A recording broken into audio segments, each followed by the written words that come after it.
I don't consider myself a hipster. Why not? Oh, that's a good question. How do you feel about hipsters? Not a big fan. Oh, hipsters can go fuck themselves. Why do people hate hipsters? Because they feel that a lot of things they do is done for show. You don't really think that moustache is cool. You don't really like that weird music. It's just a front. That's why people react so badly against being called a hipster, because you're basically calling someone a fake or a poser. Are you a hipster? Hell no, I'm not. I don't associate myself with that. Are you a hipster? I hope not. Are you a hipster? Yeah. No, not really. I wouldn't say that, no. No? Yeah, I don't like to label. Hipsters hate that. No. I think I am somewhat of a hipster, but it kind of pains me inside to say that. I think I look like a hipster, but I'm not a hipster. I don't know. I prefer not to be called a hipster, but Sorry. I know I have tendencies, but I'm trying to get out of looking like one. I'm all for them, I just don't want to be one. Why? I don't want to be judged. Oh, you're a hipster? No, I wasn't even hip though. I'm not cool. I know I'm not cool. You are now, though. I'm not, no. Okay, Fuck off. How dare you? What are you talking about, my hipster?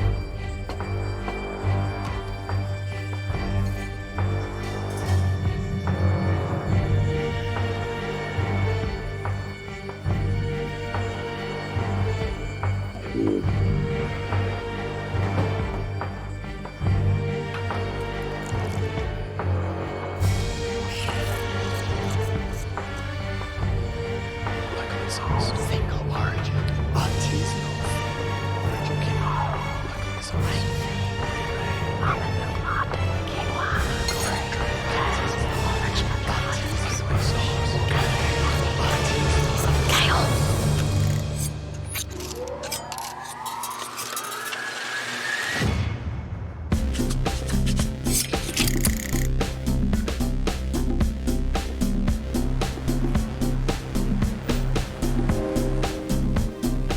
I'm here in Shanghai to investigate a new generation of Chinese youth who could be called hipsters.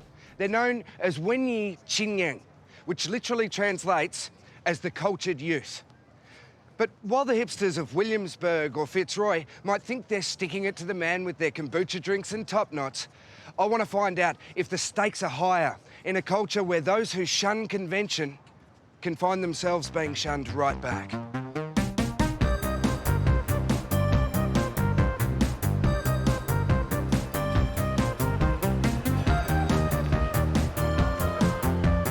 Does the idea of the hipster exist in China? Yeah. Excuse my bad Chinese. We have. wenyi qingnian. Like literally, it's artistic youth, but yeah, you can say it's like youth with culture.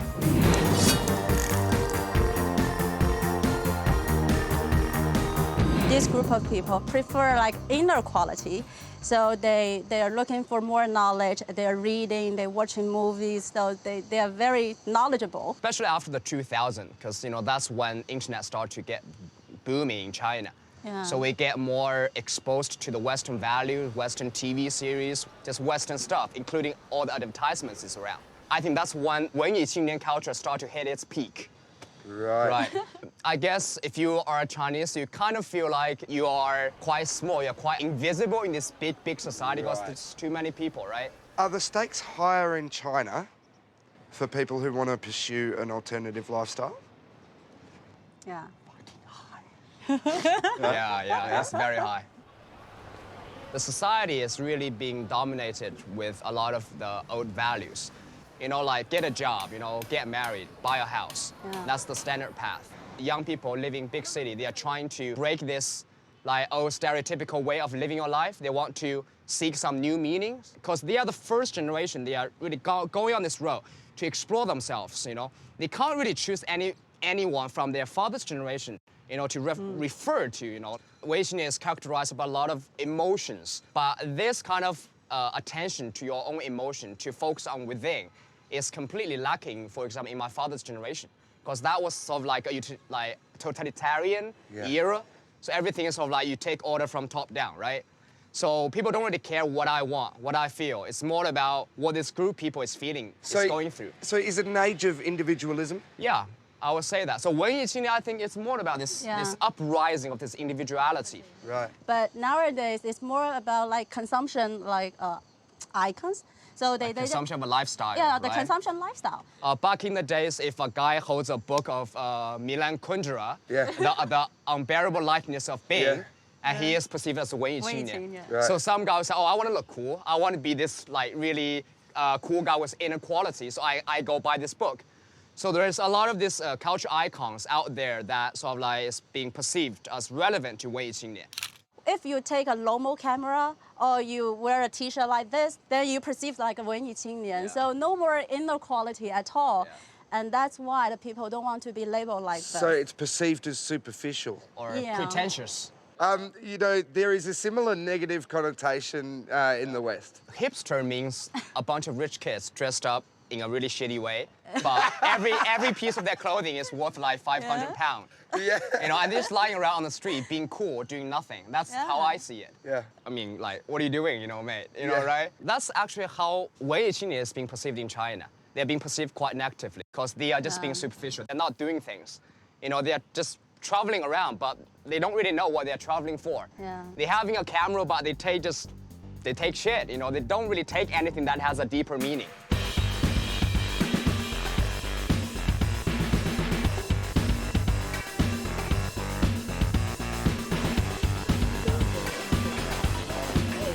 Chinese hipster glasses.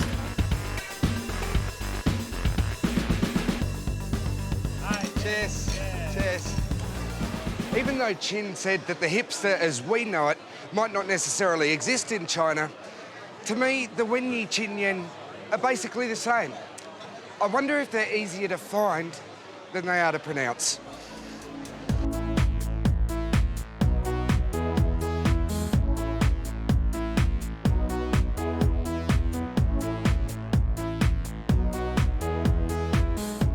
Wenyi qingnian wear glasses, wear watch, or wear Converse or whatever, you will think, need to read a lot. Right. Literature stuff. You like culture, you like arts. Do you think it's been influenced by the West? From Japan, Yeah. from Europe, from America. They drink coffee. They hang out like in bookstore or like cafe a lot instead of like a shopping mall.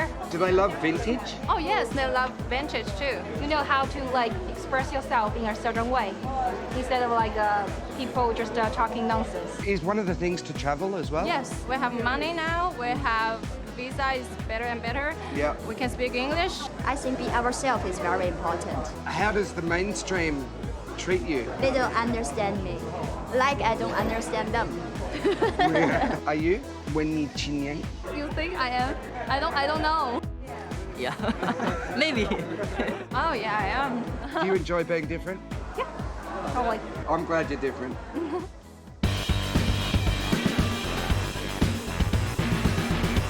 I was keen to find out more about how the wenyi qingnian consume trends from the West. Is it safe for me to say that you guys were pioneers of the fixie scene here in Shanghai? We'd never say it ourselves, but sure.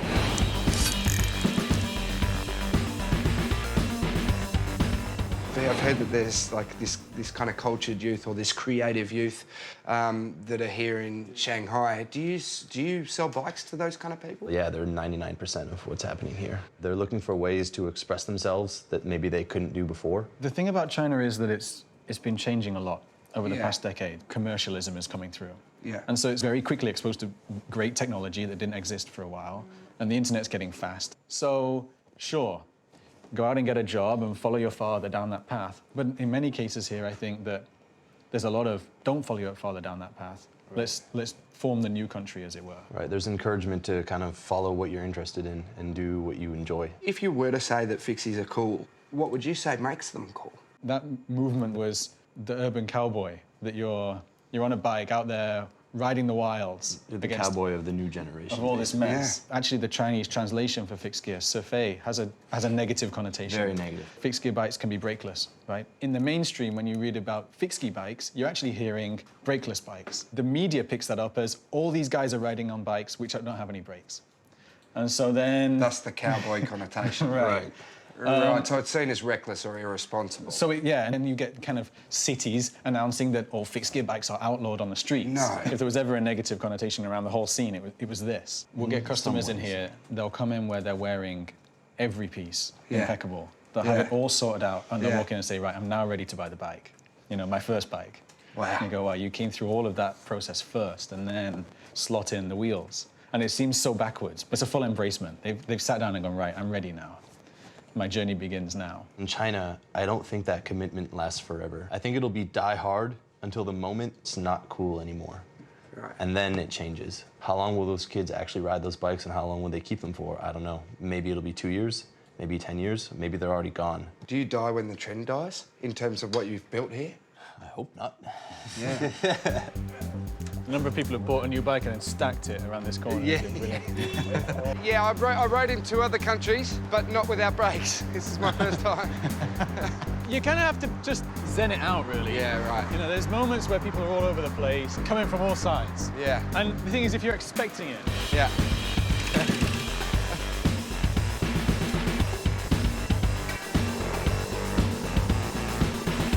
Oh, wow, this is going to be interesting. I nearly did myself in just back there. Yeah, I just simply can't stop quick enough. The good news is the hospital bills are really cheap, so... Yeah. It gets pretty hectic down here, though. OK. People try and explain it to you. They say, well, the buses have precedent because why would one person be more important than 50 that are on a bus? And they should have right-of-way constantly. Right. All right, it's getting hairy now. Wow. This is 4 huge malls all connected underground. Jeez, it's amazing. Aim for someone. All right, OK. Find a gap. Whoa. Oh. Man, if I get home safely, I'm going to feel quite lucky. Welcome to China. Yeah. Woo! Time for a beer, I think. Yeah, I reckon. Like the Western hipster, the wenyi qingnian are now perceived to have lost their way. But the key difference in my mind is that the cultured youth of China first emerged as a reaction to a repressive culture. But it begs the question, was the Western hipster ever a genuine subculture? I think I need help from a smart person.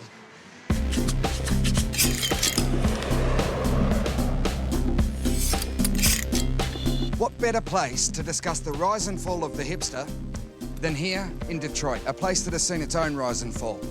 And who better to discuss it with than Professor Bruce Conforth, lecturer in American popular culture at the University of Michigan. So what's the difference between, say, the original hipster and the hipster of today? Hipster is a fallacy. You know, labels are fallacies. It's a total media invention that has nothing to do with what really being a hipster was about.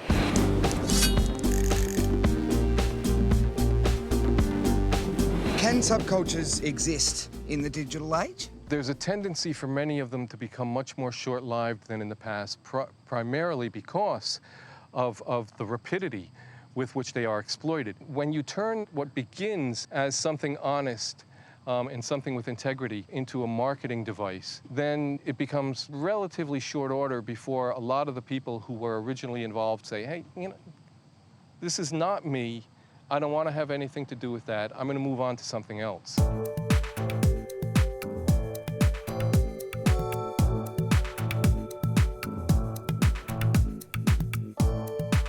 Before we get to your tats, I kind of want to talk about how important is it that we throw away these labels that I keep chucking around. Okay, sure.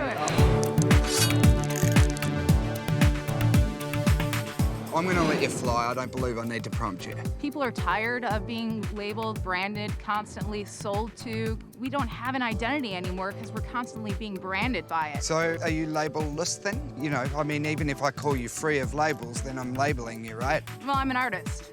You Yeah. can put that label on me, Yeah. and I'm fine with that. I'm not a fucking iPhone. I don't need a laptop like the new one that you're trying to sell me based off of the branding because of what you think that I'm supposed to look like. In my travels, I think that I've discovered there is the truer kind of hipster and then the person that just wants to look like a hipster. And it's always been that way. I mean, it was that way during the Beat generation. Right. You had true beats and you had beatniks. Yeah. You had, you know, hippies, and then you had, you know, your weekend warriors, the kids who who on Friday night, you know, would put on their bell-bottoms and their tie-dye and go out and smoke some dope and go to a rock concert and feel like they were hippies. As technology has increased, as marketing has become more pervasive, you go to any mall, you can have somebody walk in looking, you know, like a high school preppy, and they can walk out looking like a hipster, you know. The oversized glasses, you know, they will have got their hair cut and do an asymmetrical thing, they may have some facial hair, you know, the incredibly tight jeans that are too short, and they'll walk out feeling as though they have assimilated that culture, but of course they haven't. The important question that I think we have to ask is, why did they feel the need to appropriate something that maybe not be their natural environment? With technology changing as rapidly as it does, and with the homogenization of popular music and popular culture, and music becoming auto-tuned and all these other things, that there's a certain desire to search for something that strikes them as being a little bit more honest, a little bit more real. The only way they may have access to that is by buying those things.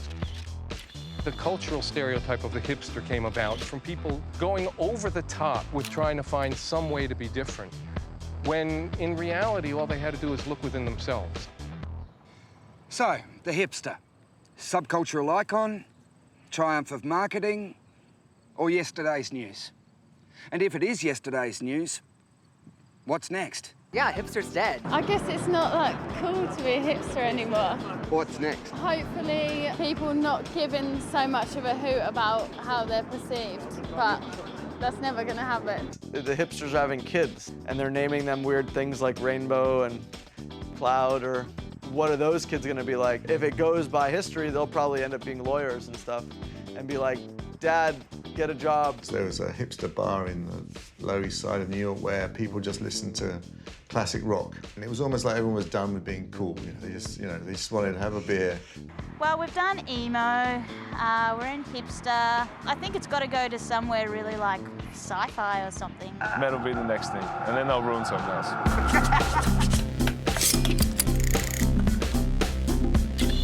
If hipster has come full circle, then so have I. I'm back at Shag Vintage Clothing in Melbourne. Jeremy knew where hipster started, so I'm banking on him being able to tell me what's next. I enlisted the help of a baroness in Cambridge to kind of help rid me of my FOMO, but it keeps coming back. Hipster's done, and I really need to know what's next. Well, there's the Normcore craze at the moment. I have heard mention of the Normcore about the place, but nobody seems to really know what it is. You're half hipster, half Normcore. Normcore? Have you heard of Normcore? No. No. I don't know what Normcore is. Normcore? No. Tell me more. Tell me. What is it? Do I need to know about Apparently it's an anti-fashion fashion. Have you heard of Normcore? Yeah, I don't know why though. Yeah, well, that's the thing. I think it's supposed to be a bit under the radar, but in reality, the people that are perfecting Normcore are probably spending an hour getting ready in their simple, sort of under-the-radar outfit. So Normcore is, as the name suggests, it's kind of softcore normal. I reckon it's hardcore normal. Hardcore normal. Yeah, when you okay. actually break it down, there's a lot of effort involved in looking so ordinary. Paint a picture for me. It's supposed to look effortless and sort of like you're not caring about labels and looking too fancy or trying too hard to look cool or so forth. But now there are sort of brands involved in creating this Normcore experience for people. So it's like a camouflage, less is more brigade. Yeah, a little bit. Normcore seems to me like it's what you wear when you get older. So what are these kids going to do once their passion for Normcore fades? They're going to be all these flipped out, tripped out, like 50 and 60-year-olds trying to find their identity because they were too normal when they were kids. But when you think it's about it, the wrong way around. There really isn't anything that new about it. We're actually just repeating things that have already happened in the past. I'd rather have some vintage hipsters rocking the joint and at least kind of cutting a smooth figure as they walk down the street. Yeah. Help me out, you know.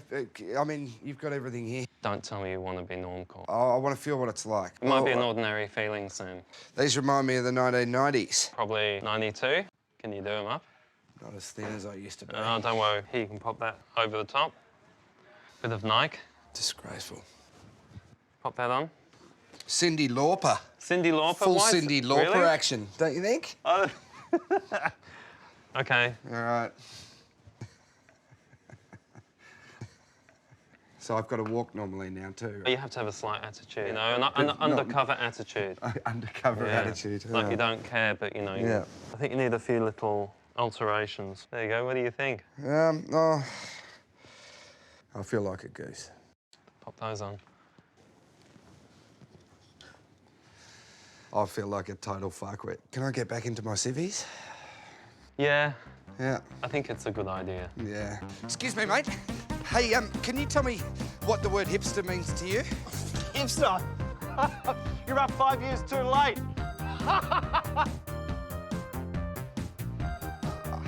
Why did the hipster burn her mouth? Because she drank her coffee before it was cool. What do I have to do to be actually cool to you? You have to be not cool, right? I do have socks on, but they're the shitty ballet socks that hipsters wear, so it doesn't look like they're wearing socks. Oh, yeah. Oh, man. What a girl. Can I try it? Yeah, you have to. So you can have a hipster ride. Okay. Could I wear your glasses as well? Sure. You want my mustache as well? How many hipsters does it take to change a light bulb? It's a very obscure number. You probably wouldn't have heard of it. I keep 3 beehives in central London, and I take... You are a hipster, dude! And I take the beeswax out of the hives, and I make my own moustache wax. Like if I want YOLO tattooed on me, or... Come. Okay, I don't think I know anyone in Australia. How much does a hipster weigh? An Instagram. There's a hipster. He's king of the hipsters. You can't judge someone on what they're wearing, mate. You're rocking... I'm a hipster. Fuck, you. I'm shaving me beard off. In my quest to define the essence of the contemporary hipster, I've travelled to some of the most vibrant cities on the planet. But it's here, in the unlikeliest of places, that I finally succeeded. Ladies and gentlemen, I give you the hipster. An absurd, ridiculous, mass-produced confection. Saturated with media exposure, diluted with overuse, artificially sweetened by multinationals, packaged and sold for us to suck up greedily until the initial rush fades and we realise we're just rotting from the insides. So, what do I take away from all of this? Apart from this drink, obviously, I meant that in a philosophical sense.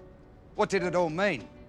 Well, to me, despite what it's come to, hipster did mean something. Once. Briefly. It speaks to our need to stand out in a world where the sum total of human endeavour and creativity can be downloadable at 10.5 megabits per second.